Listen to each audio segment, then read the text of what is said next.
हमारे बहुत ही वरिष्ठ नेत्री और जिन्होंने यहाँ से लोकसभा का नेतृत्व किया, ऐसी हमारी बड़ी बहन क्वीन ओजा जी, श्रीमती नंदिता गरलोसा जी, तीनामोनी दायमेरी हमारी स्टेट सेक्रेटरी, हमारे हेमंगा ठाकुरिया जी, श्री विजय कुमार गुप्ता जी, भृगु रंजन राभा जी, हमारे डिस्ट्रिक्ट प्रेसिडेंट अंजन गोस्वामी जी, जितेंद्र दास जी, रामाकांत राभा जी, दीपक कुमार नाथ जी, दीपांकर जी, हिमांशु बाइसिया जी, हमारे गायत्री नाथ जी, अपराजिता भुयान जी, सम्मानित मंच और यहाँ इतनी बड़ी संख्या में अंदर और बाहर बैठे हुए देवियों और सज्जनों, मेरे युवा साथी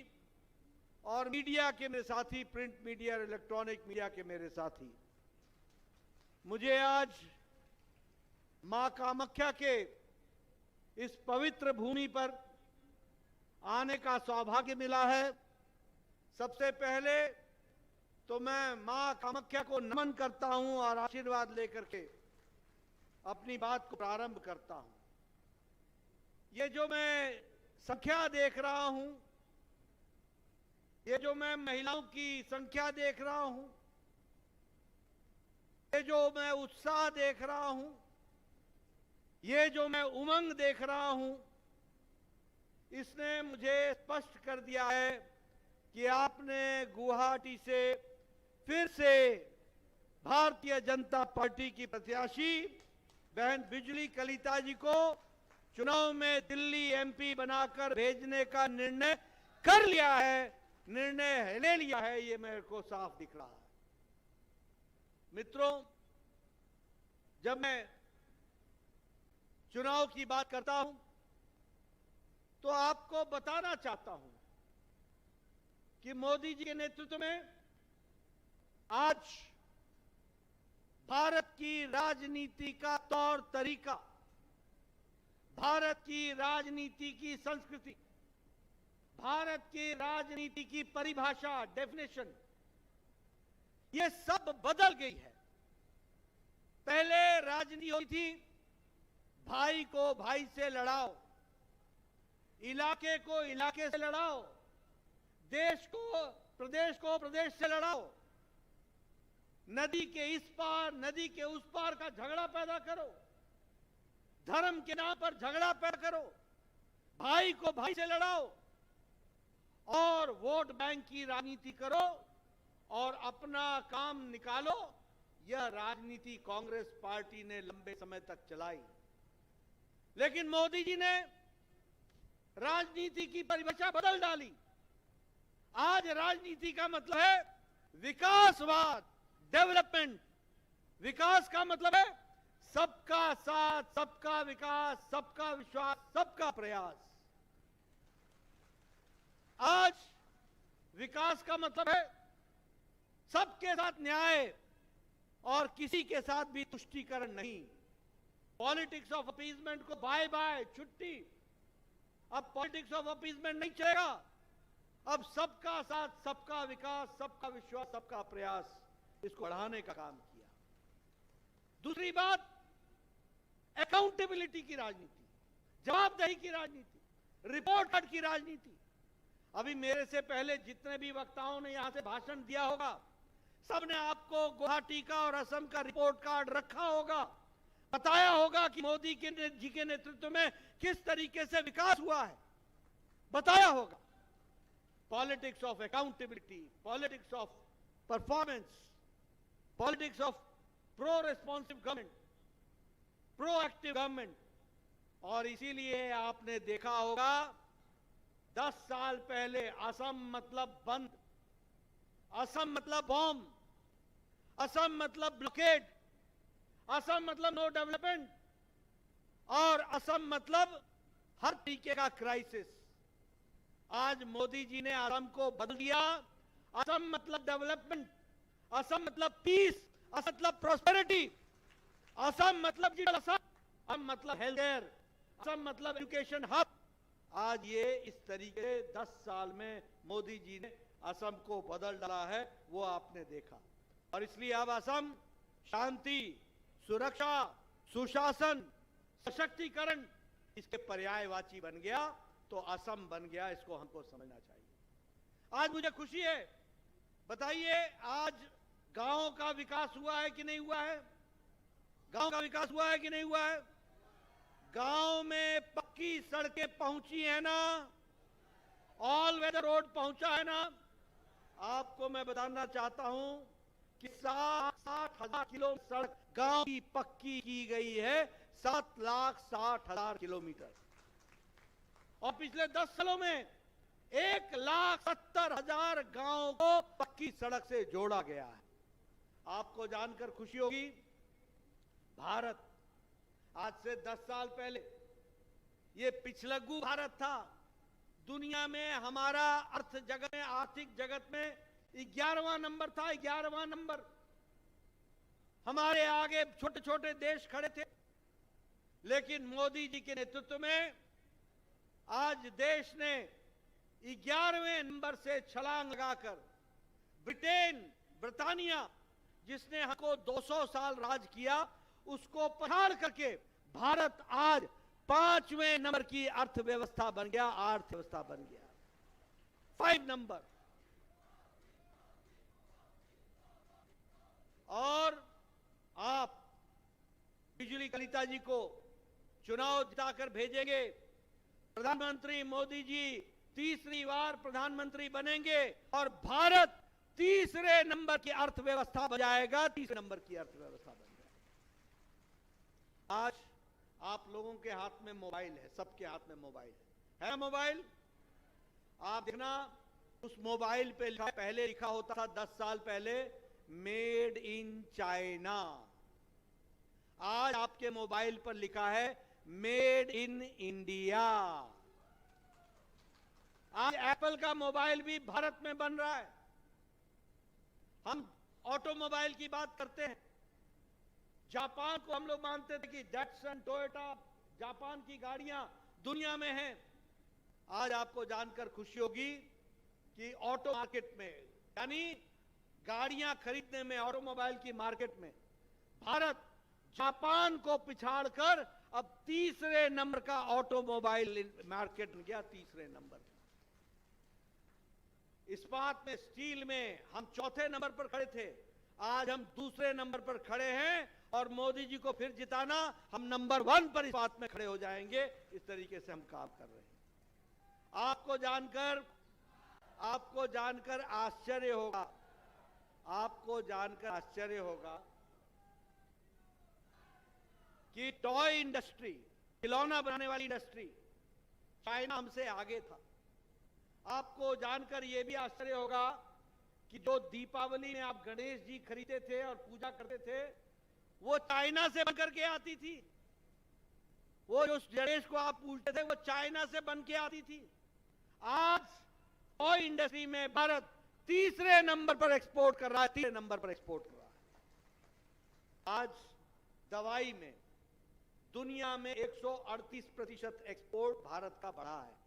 यानी दुनिया को, भारत को दवाई तो हम दे ही रहे हैं, दुनिया को एक्सपोर्ट करके हम 138% की दवा दे रहे हैं। और आपको जानकर खुशी होगी कि सबसे सस्ती दवा भारत बनाता है और सबसे असरदार दवा भी भारत बना रहा है, और वो दुनिया को देता है। यहां आपको याद देना चाहूंगा कि इस देश में हम लोगों ने एक समय में, कांग्रेस के मान में 25-25 साल लग गए भारत में दवाई आने में, 25-28 ईयर्स। टेटनस की दवा को आने में भारत में 28 साल लगे, डिप्थेरिया की दवा को भारत में आने में 25 साल लगे, अन्य दवाइयों को भारत में आने में 30 साल लगे।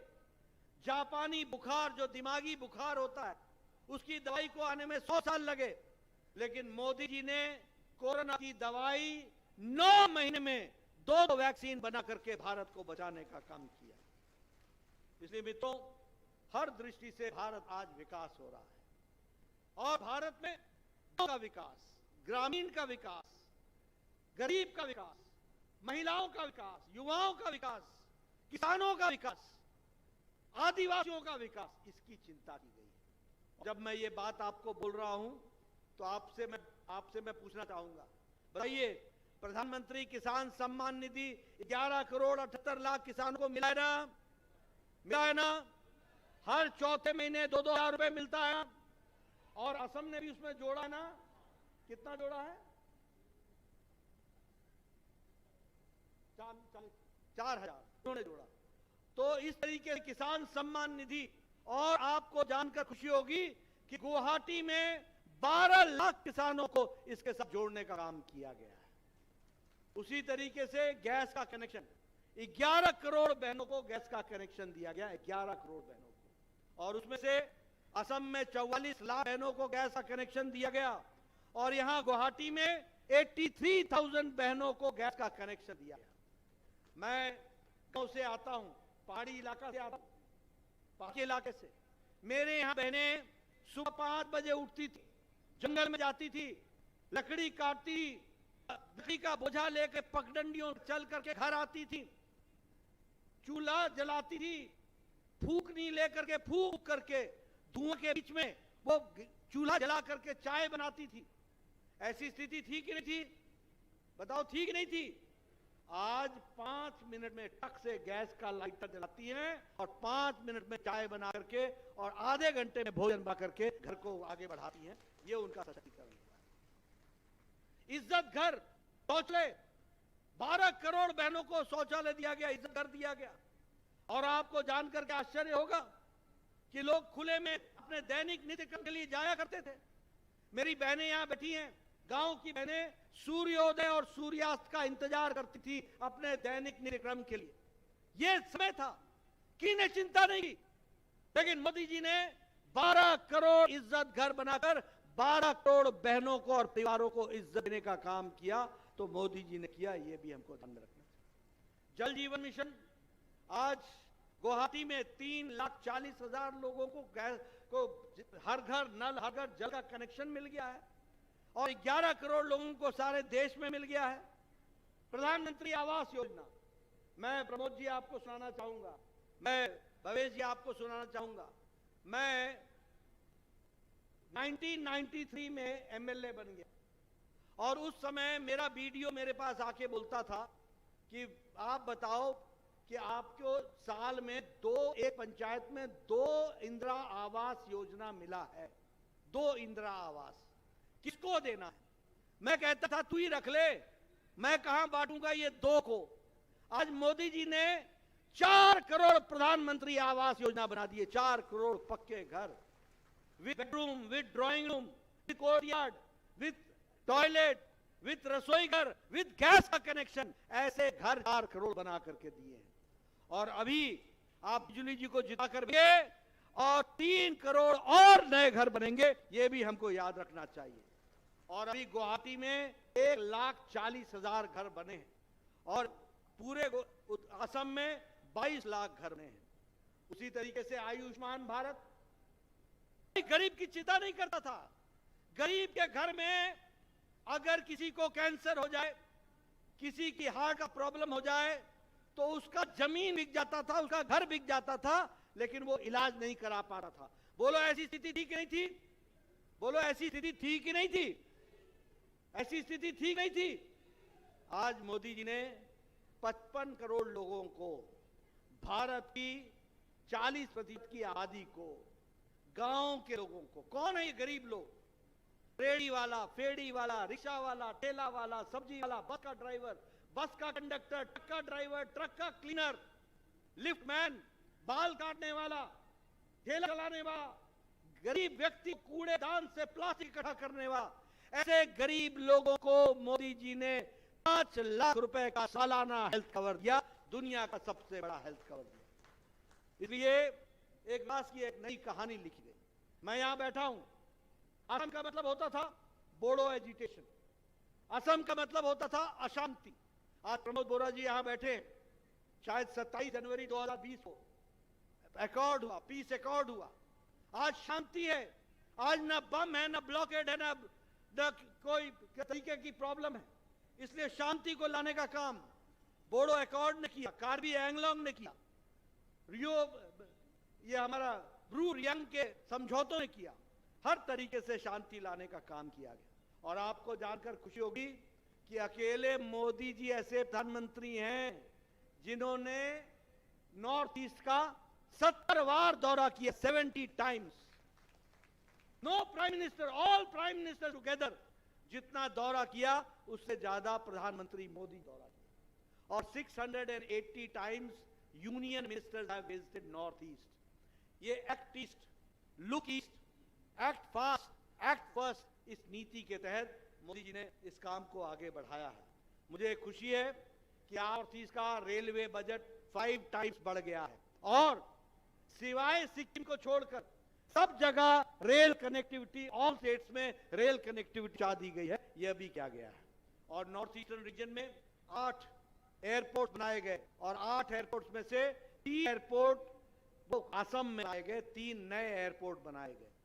आपको जानकर खुशी होगी कि 50 Amrit Bharat railway station redevelopment, अब आपको असम के रेलवे स्टेशन और एयरपोर्ट में अंतर नहीं महसूस होगा, दोनों बराबर के वर्ल्ड क्लास बन रहे हैं। 50 रेलवे स्टेशन असम के रीडेवलप होंगे, उसके लिए अमृत भारत में काम चल रहा है। आपको टैक्सेस में, टैक्स के बिल में 4 गुना वृद्धि की गई, सेंट्रल ग्रांट एड में 3 गुना वृद्धि की गई है। ये बोगीबील ब्रिज, ये इतने सालों से लटका हुआ था, इसको 16 साल बाद किसी ने रूप दिया तो भारत के प्रधानमंत्री नरेंद्र मोदी जी ने दिया, ये भी याद रखिए। उसी तरीके से भूपेन हजारिका सेतु, ये 2003 में तैयार होना था और 2017 में जाकर प्रधानमंत्री मोदी जी ने इसको पूरा किया है।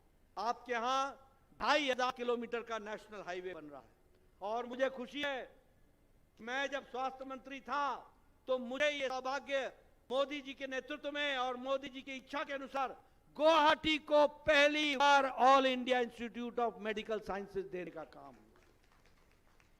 3 मेडिकल कॉलेज और दिए गए। आज असम साउथ एशिया का कैंसर केयर सेंटर का सबसे बड़ा सेंटर बन रहा है। कैंसर केयर सेंटर का 7 प्लेसेस में कैंसर केयर यूनिट रहे हैं। उसी तरीके से विकास के दृष्टि से हर काम को, ये नेशनल फॉरेंसिक साइंस यूनिवर्सिटी, इसका भी फाउंडेशन स्टोन गुवाहाटी में रखा गया है। आप बताइए कि सोच सकते थे कि नॉर्थ ईस्ट में गुवाहाटी में फॉरेंसिक इंस्टीट्यूट की यूनिवर्सिटी खुलेगी? We could never imagine.